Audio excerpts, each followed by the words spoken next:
শুধু নির্বাচনে এজেন্ট নয়, আমাদের ব্লক প্রেসিডেন্ট সহ পঞ্চায়েত সমিতির পূর্ত কর্মাধ্যক্ষ এরকম প্রায় 8 থেকে 10 জনকে তলব করা হয়েছে এবং আজকেই দুপুর 12টায় টাইম দেওয়া হয়েছিল। আমরা রাত্রিবেলা এটা নোটিশটা সবাই পাই আর কি, যাদেরকে তলব করা হয়েছে। আমি এটা বলতে চাই যে যে কোনো সংস্থা বা এনআইএ তলব করতেই পারে, এটা তার রাইটস আছে, কিন্তু কাউন্টিংয়ের একদিন আগে কেন, এটাই আমাদের কাছে প্রশ্ন। যে শেষ মুহূর্তে কালকে আমাদের কাউন্টিং আছে আর আজকে কেন? তাহলে কি এরা ভয় দেখানোর চেষ্টা করছে?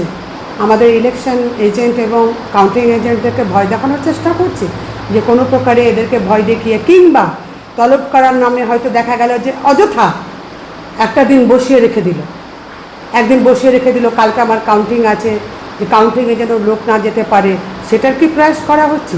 তবে আমরা একটাই বলতে চাই, আমরা তৃণমূল কংগ্রেসের কর্মী, মমতা ব্যানার্জির সৈনিক, অভিষেক ব্যানার্জির সৈনিক, লড়াই করে দল আমাদের এই জায়গায় এসছে। ফলে আমাদেরকে ধমকিয়ে চমকে কোনো লাভ নেই। আবার কালকে মমতা ব্যানার্জি চতুর্থবারের মতো মুখ্যমন্ত্রী হবেন।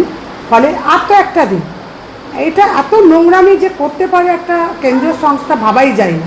তাও সুজাপুরের মতো বিধানসভাতে, যেখানে চ্যালেঞ্জ দিয়ে বলতে পারি যে বিজেপি জেতার কোনো চান্স নেই, সেখানেও এত নোংরামি। বিজেপি বলছে যাদের তলব করা হচ্ছে সে নাকি আপনার ডান হাত এবং বাম হাত। একই কথা, আমার জেলা পরিষদের পূর্ত বনভূমি কর্মাধ্যক্ষ, যেহেতু ডান হাত আর বাম হাতের কি, আমার ইলেকশন এজেন্ট আছে, তো এটা তো দলের একদম 1 নম্বর সৈনিক। এ তো ডান বা বাম নয়, ও তো পোর্টফোলিও হোল্ড করছে। এবং ব্লক প্রেসিডেন্ট, সে দলের এখানে ব্লকের মেন নেতা, ব্লক প্রেসিডেন্ট তলব করছে।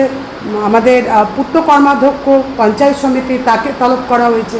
তো যারা যারা এই ব্লকের মেইন জায়গায় রয়েছে তাদের সকলকেই তলব করা কি হয়েছে। সিদ্ধান্ত নিলেন তাহলে, কেউ কি যাবে? আমরা অফিসারে না কেউ যাবে না, আমরা অলরেডি মেল করে জানিয়ে দিয়েছি। টাইম চাওয়া হয়েছে যে কালকে আমাদের পলিটিক্যাল একটা ভাইটাল দিন আছে, কালকের পরে যখন ডাকবে তখন তারা হাজির